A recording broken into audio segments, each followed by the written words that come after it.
Batman The Dark Knight Rises came out in 2012, and that's over a decade ago, and at the time, I was only 8 years old, but I somehow perfectly remember hearing about it from my older brother and my father, who both saw the movie and absolutely loved it.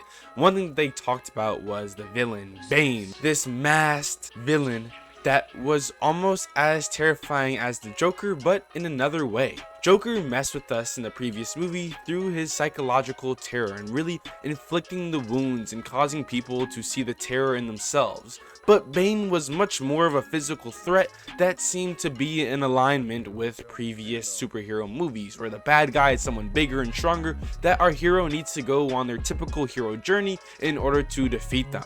And I feel like this movie did just that, but in one of the most complete and fulfilling ways that I've ever seen. We already know that the expertise of Christopher Nolan spans far beyond superhero movies. This man knows how to make movies. That is clear in Inception and Interstellar, and I feel like one thing that I always am surprised about is how well he's able to string together a narrative that's both challenging and makes you really consider every single dynamic part of the plot, but it's also straightforward when you look at it for face value. Thus, when you're able to rewatch it, you gain so much more of a better understanding of what's going on, and every single time it's something new that you can really appreciate and makes for a timeless film. Thus, looking at Batman A Dark Knight Rises, this is a film I feel like that is so vastly removed from the Marvel superhero genre that has become oversaturated as of late.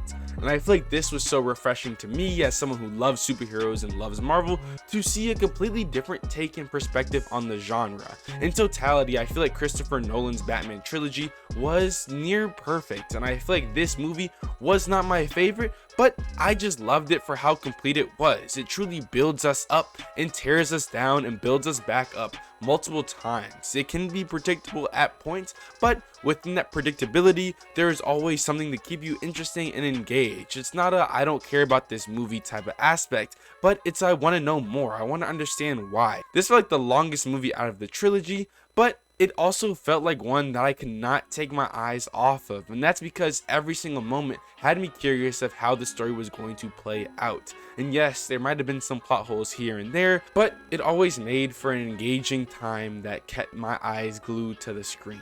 I feel that as a character, Batman has grown pretty tiresome. After 3 movies, it kind of gets difficult to really break a character down and show us his flaws once this has already happened 2 previous times. But I feel like the way that Christopher Nolan did this in this movie, specifically the trench scene and Batman being pushed to his limits, really took us to a further extent that we haven't seen in the previous 2 movies.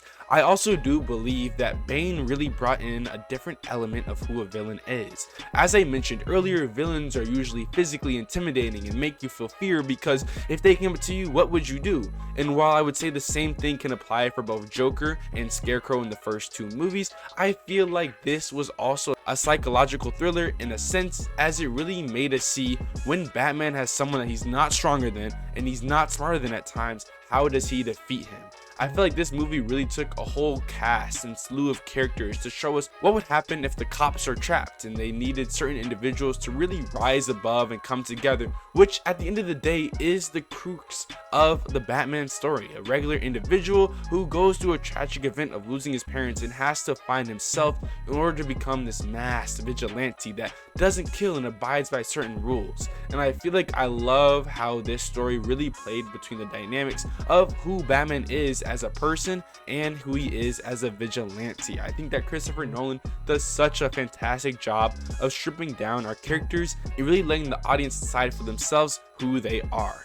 Now, honestly, I can't wait to see Christopher Nolan's take on the Odyssey. I feel like there's so many moving parts within that movie that Christopher Nolan is just going to eat up and kill it. I really wonder what he's going to do with every single character and all the moving pieces, as I feel like for me, I'm someone who loves Greek mythology, and I feel like all the actors he picked, from Zendaya, Tom Holland, Matt Damon, whoever else he's naming right now, it's just stars on stars on stars who are going to absolutely smash it as well.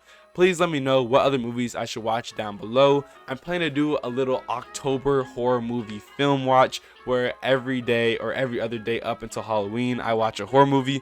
I'm scared of horror movies, so this is going to be quite a time. Thank you so much for watching. Make sure to leave a like, comment, subscribe, and as always, I will see you next time.